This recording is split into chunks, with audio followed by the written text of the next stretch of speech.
हो तीनों लोकन में सबसे निराला भोला बाबा डमरुआ वाला।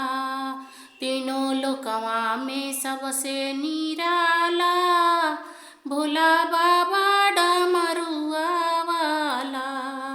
हो तीनों लोकवा में सबसे निराला भोला बाबा डमरुआ वाला।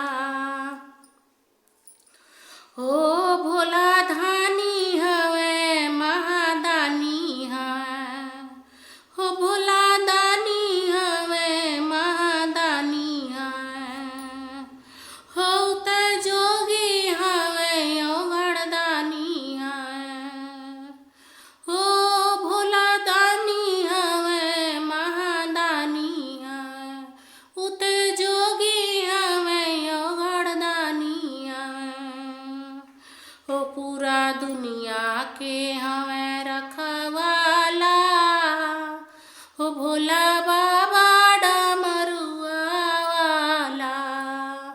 हो पूरा दुनिया के हमें रखवाला भोला बाबा डमरुआ वाला।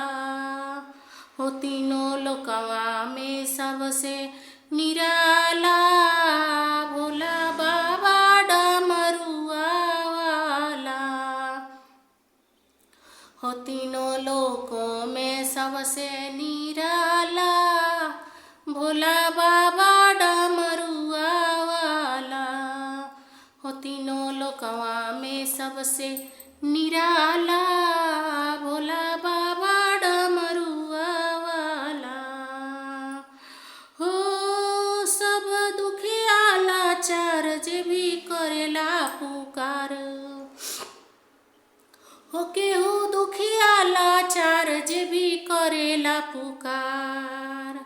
हो चाहे बड़ चाहे छोट जे भी आवे इनके द्वार। हो चाहे दुखिया लाचार चाहे रोगी बीमार। हो चाहे बड़ चाहे छोट जे भी आवे इनके द्वार। हो खोले बंद किस्मती के ताला भोला बाबा डमरुआ वाला।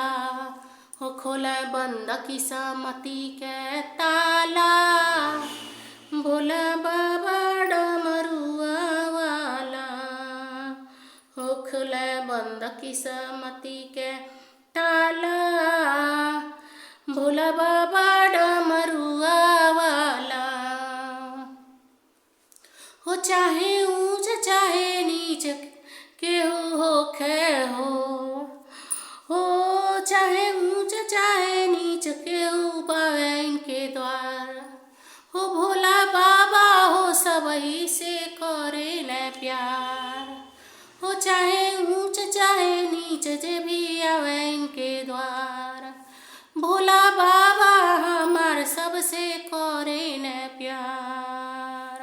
केहू खाली हाथे यहाँ से न जाला हो भोला बाबा डमरुआ वाला। हो नाही खाली हाथे केहू यहाँ से जाला भोला बाबा डमरुआ वाला। तीनों लोकवा में सबसे निराला भोला बाबा डमरुआ वाला। हो तीनों लोकवा में सबसे निराला भोला बाबा डमरुआ वाला।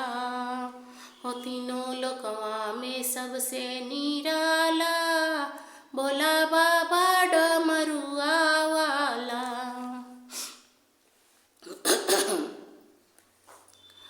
जी भी भाई बहनी वीडियो देखत हटे सबके हाथ जोड़ के प्रार्थना व रिक्वेस्ट बा, अगर ये भोलेनाथ के शिव जी के भजन अगर आप सबके अच्छा लगल होई तो चैनल के लाइक और सब्सक्राइब जरूर कइल जाओ।